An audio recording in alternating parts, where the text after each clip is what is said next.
আসসালামু আলাইকুম ওয়া রাহমাতুল্লাহি ওয়া বারাকাতুহু। আউযু বিল্লাহি মিনাশ শাইতানির রাজীম। বিসমিল্লাহির রাহমানির রহিম। শিমুল মেমোরিয়াল নর্থ স্কুল অ্যান্ড কলেজে নবম শ্রেণীর ইসলাম ও নৈতিক শিক্ষা ক্লাসের সকল শিক্ষার্থীকে স্বাগত। প্রিয় শিক্ষার্থীরা, আশা করছি আল্লাহর অশেষ মেহেরবানিতে পরিবারের সবাইকে নিয়ে ভালো আছো, সুস্থ আছো এবং নিরাপদে আছো। আলহামদুলিল্লাহ, আমিও আল্লাহর অশেষ মেহেরবানিতে ভালো আছি। প্রিয় শিক্ষার্থীরা, আজকে ক্লাস উপস্থাপনে আমি মোহাম্মদ মিজানুর রহমান, সহকারী শিক্ষক, Shimul memorial north school and college. আজকে আমরা দ্বিতীয় অধ্যায় শরীয়ত নিয়ে আলোচনা করব।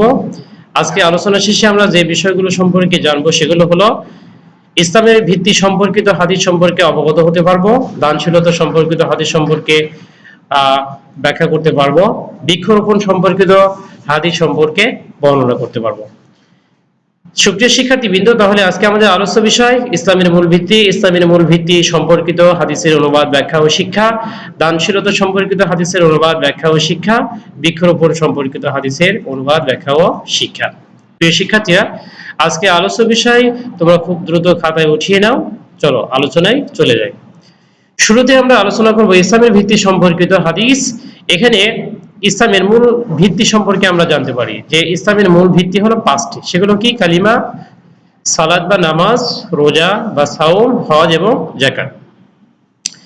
রাসূল সাল্লাল্লাহু আলাইহি ওয়াসাল্লাম বুখারী ও মুসলিম শরীফের মধ্যে এই হাদিসটি উল্লেখ রয়েছে। রাসূল সাল্লাল্লাহু আলাইহি ওয়াসাল্লাম ইরশাদ করেছেন, বুনিয়াল ইসলাম ওয়ালা খামসিন শাহাদাতি আল্লা ইলাহা ইল্লাল্লাহ ওয়া আন্না মুহাম্মাদুর রাসূলুল্লাহ। অর্থাৎ ইসলাম পাঁচটি ভিত্তির উপর প্রতিষ্ঠিত। এই সাক্ষ্য দেওয়া যে আল্লাহ ব্যতীত আর কোনো মাবুদ নেই, মুহাম্মদ সাল্লাল্লাহু আলাইহি ওয়াসাল্লাম তার বান্দা ও রাসূল। ওয়া ইকামিস সালাহ, অর্থাৎ সালাত কায়েম করা, ওয়া ইতাইজ যাকাত, যাকাত প্রদান করা, ওয়াল হাজ্জি বাইতুল্লাহ, হজ পালন করা, অসৌমি রমজান, এবং রমজানের রোজা রাখা। প্রিয় শিক্ষার্থীরা, তাহলে আমরা জানলাম হাদিসের মাধ্যমে যে ইসলামের ভিত্তি হলো পাঁচটি। এক নম্বর ঈমান বা কালিমা, সালাত, সাওম, যাকাত, হজ, এভাবে পাঁচটি ভিত্তি রয়েছে। প্রিয় শিক্ষার্থীরা, তাহলে আমরা ইসলামের ভিত্তি সম্পর্কে জানলাম যে ইসলামের ভিত্তি পাঁচটি। এক নম্বর হলো ঈমান বা কালিমা, এরপর আমরা জানলাম সালাত, দ্বিতীয় নম্বর সালাত, তৃতীয় নম্বর যাকাত, চতুর্থ নম্বর হজ এবং পঞ্চম নম্বর হলো সাওম বা রোজা। প্রিয় শিক্ষার্থীরা, হাদিসের ব্যাখ্যায় লক্ষ্য করো যে ইসলামের পাঁচটি ভিত্তির গুরুত্ব সম্পর্কে বোঝানো হয়েছে। এই পাঁচটি ভিত্তির ভিতরে আবার গুরুত্বের দিক থেকে বিশেষভাবে কিছু কিছু ভিত্তিকে অগ্রাধিকার দেওয়া হয়েছে। যেমন রাসূল পাক সাল্লাল্লাহু আলাইহি ওয়াসাল্লাম একটি উদাহরণের মাধ্যমে ইসলামের পাঁচটি ভিত্তির গুরুত্ব উপস্থাপন করেছেন। যেমন ইসলাম হলো একটি তাঁবু সদৃশ ঘর। অর্থাৎ তাঁবু টানিয়ে অনেক সময় দেখো যে যারা বিভিন্ন জায়গায় মরুপথে বা বিভিন্ন জায়গায় যাত্রা করে তারা তাঁবু স্থাপন করে অনেক সময় কি ঘরের মতো একটি অবস্থানের বা বাসস্থানের ব্যবস্থা করে। তো এই তাঁবু সদৃশ ঘর ইসলাম, এর মধ্যে ঈমান হলো তাঁবুর মধ্যস্থিত মূল খুঁটি। তাঁবুর চতুর্দিকে কিন্তু খুঁটি থাকে, কিন্তু মাঝখানে একটি খুঁটি থাকে, আর এটি হলো রাসূলের উদাহরণ বা উপমার অনুসারে ঈমান হলো তাঁবুর মধ্যস্থিত মূল খুঁটি। এই মধ্যস্থিত খুঁটি ছাড়া তাঁবু দাঁড় করানো অসম্ভব। চতুর্দিকে খুঁটি থাকলেও যদি মাঝখানের খুঁটি যদি না থাকে তাহলে কি তাঁবু কি দাঁড়াবে? দাঁড়াবে না। ঠিক তেমনই ভাবে রাসূল সাল্লাল্লাহু আলাইহি ওয়াসাল্লাম বলছেন যে এই তাঁবু সদৃশ ঘরের মধ্যস্থিত মূল খুঁটি হলো কি? ঈমান। সুতরাং ইসলামের পূর্ণতার জন্য এই পাঁচটি ভিত্তির সবকটিই কি গুরুত্বপূর্ণ। অর্থাৎ মধ্যস্থিত খুঁটি ছাড়া তাঁবু যেমন দাঁড়াবে না, ঠিক তেমনই ভাবে আর চতুর্পাশের খুঁটিগুলো যদি না থাকে তাহলে মাঝখানে দাঁড়ালেও চতুর্দিকে কি হবে? সংকুচিত হয়ে যাবে। এজন্য ইসলামের যে পাঁচটি ভিত্তির কথা রাসূল সাল্লাল্লাহু আলাইহি ওয়াসাল্লাম হাদিস শরীফের মধ্যে যে বর্ণনা করেছেন সেগুলো অবশ্যই কি করতে হবে? প্রত্যেকটি ভিত্তিকে গুরুত্ব সহকারে কি করতে হবে? গ্রহণ করতে হবে। তা না হলে কি হবে যে ইসলামের যে কোনো একটি ভিত্তিকে যদি অবহেলা করা হয় তাহলে ইসলামের ভিত্তিগুলো কি অপর ভিত্তিগুলো নড়বড়ে হয়ে যাবে। প্রিয় শিক্ষার্থীরা, তাহলে হাদিসের শিক্ষায় আমরা দেখে নিই কি শিক্ষা লাভ করতে পারি। ইসলামের মূল ভিত্তি পাঁচটি, এগুলো হলো ঈমান, সালাত, যাকাত, হজ ও সাওম। ঈমান হলো কি? সর্বপ্রথম ও সর্বাধিক গুরুত্বপূর্ণ ভিত্তি। ঈমান হলো সর্বপ্রথম ও সর্বাধিক গুরুত্বপূর্ণ ভিত্তি। ব্যক্তিগতভাবে সাক্ষ্য দেওয়ার মাধ্যমে ঈমানের প্রকাশ ঘটাতে হবে। সালাত, যাকাত, হজ, সাওমের মাধ্যমে আল্লাহ তাআলার পূর্ণ আনুগত্য করতে হবে। আর পাঁচটি ভিত্তির একটি ছাড়াও কি ইসলাম পরিপূর্ণতা লাভ করতে পারে না।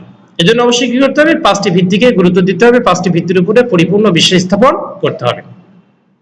প্রিয় শিক্ষার্থীরা, এই পর্যায়ে আমরা একটি হাদিস জানবো, সেটা হলো দানশীলতা সম্পর্কিত হাদিস। দানশীলতা সম্পর্কিত হাদিস সম্পর্কে রাসূল সাল্লাল্লাহু আলাইহি ওয়াসাল্লাম বলছেন যে, বান্দাগণ প্রতিদিন সকালে উপনীত হলেই দুজন ফেরেশতা অবতরণ করেন। এদের একজন বলেন, হে আল্লাহ, দানকারীকে তুমি তার প্রতিদান দাও। আর অপরজন বলেন, হে আল্লাহ, সম্পদ আটককারীকে, কৃপণকে ক্ষতিগ্রস্ত করো। প্রিয় শিক্ষার্থীরা, তাহলে দেখো যে এখানে দানশীলতা এবং কৃপণতা দুটি বিষয়ের, দুটি অভ্যাসের ভালো দিক এবং মন্দ দিক কি হাদিসের মধ্যে সুস্পষ্টভাবে ফুটে উঠেছে। সেটি কি, দুজন ফেরেশতা আসেন, তার মধ্যে একজন ফেরেশতা কি বলেন যে, হে আল্লাহ, দানকারীকে তার দানের প্রতিদান দান করো। আর দানকারীকে যদি দানের প্রতিদান দান করার ব্যাপারে ফেরেশতাগণ যদি সুপারিশ করেন, তাহলে নিঃসন্দেহে বলা যায় যে ব্যক্তি দানশীল, যে ব্যক্তি দান করেন, তার দানের বদৌলতে অবশ্যই কি আল্লাহ তাআলা তার সম্পদের ভিতরে, রিজিকের ভিতরে আল্লাহ তাআলা কি করবেন? বরকত দান করবেন। আর আরেকজন ফেরেশতা কি বলেন যে, সম্পদ আটককারী অর্থাৎ কৃপণ, এই কৃপণকে কি করো? ক্ষতিগ্রস্ত করো। ক্ষতিগ্রস্ত কি? অর্থনৈতিকভাবে বা শারীরিকভাবে বিভিন্নভাবে ক্ষতিগ্রস্ত দিক রয়েছে। আল্লাহ তাআলা যদি কোনো বান্দার উপর অসন্তুষ্ট হন, তাহলে নিঃসন্দেহে সেই ব্যক্তিকে আল্লাহ তাআলা বিভিন্নভাবে আযাব গজবের মাধ্যমে কি করতে পারেন? ক্ষতিগ্রস্ত করতে পারেন। এজন্য অবশ্যই কি করতে হবে? আমাদেরকে দানশীলতা মনোভাব নিয়ে আমাদেরকে কি করতে হবে? আগাতে হবে। আমাদেরকে বেশি বেশি দান করতে হবে। আল্লাহ তাআলা আমাদেরকে বেশি বেশি দান করার তৌফিক দান করুন।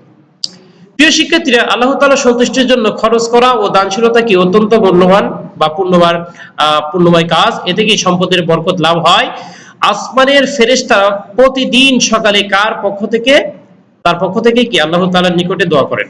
পক্ষান্তরে যে ব্যক্তি সম্পদ খরচ না করে জমা করে।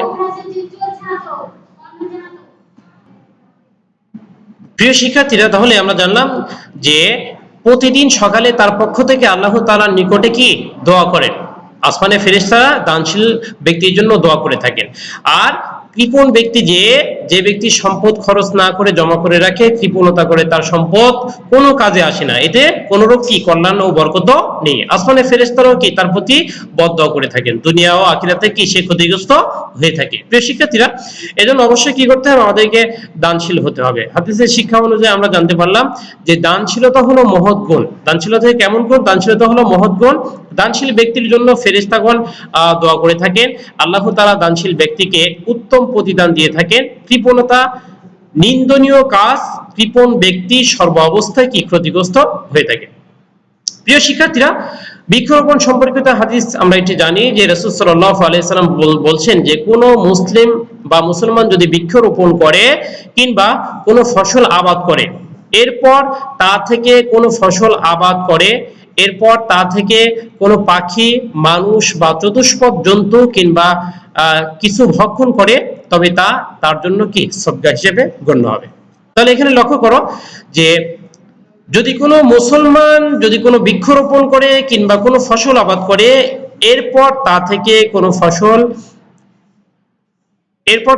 কোনো ফসল যদি কোনো পাখি খায়, কোনো মানুষ বা চতুষ্পদ জন্তু কিছু ভক্ষণ করে, তবে তা তার জন্য কি সদকা হিসেবে গণ্য হবে। চতুষ্পদ জন্তুর আরবি হলো বাহিমা, আর মানুষের আরবি হলো ইনসান। ইনসান শব্দের শাব্দিক অর্থ হলো মানুষ, আর চতুষ্পদ জন্তুর আরবি হলো কি বাহিমা।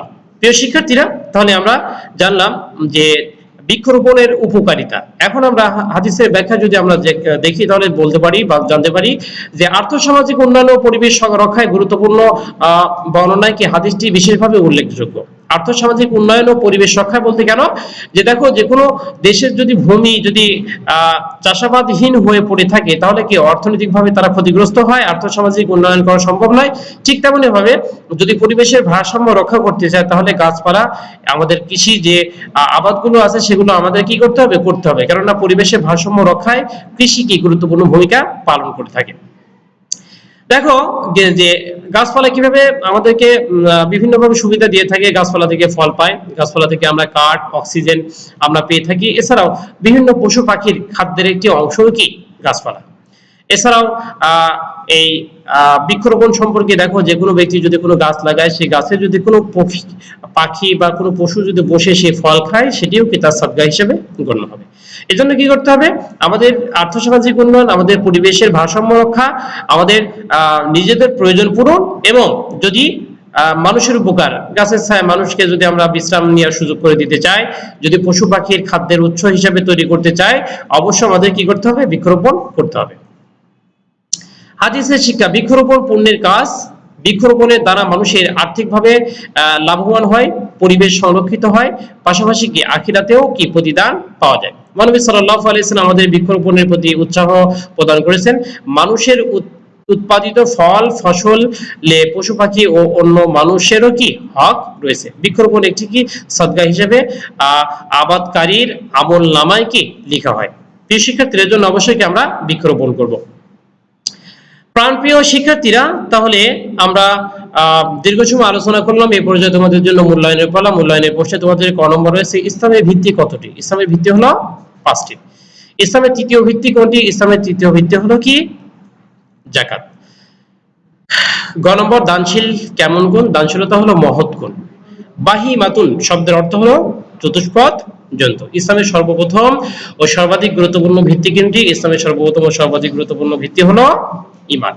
প্রিয় শিক্ষার্থীরা, আশা করছি তোমরা প্রত্যেকটি প্রশ্নের উত্তরে খুব সুন্দরভাবে দিতে পেরেছো, আর আজকের ক্লাসটিও কি খুব মনোযোগ সহকারে উপভোগ করেছো। এজন্য তোমাদেরকে আন্তরিক অভিনন্দন ও মোবারকবাদ।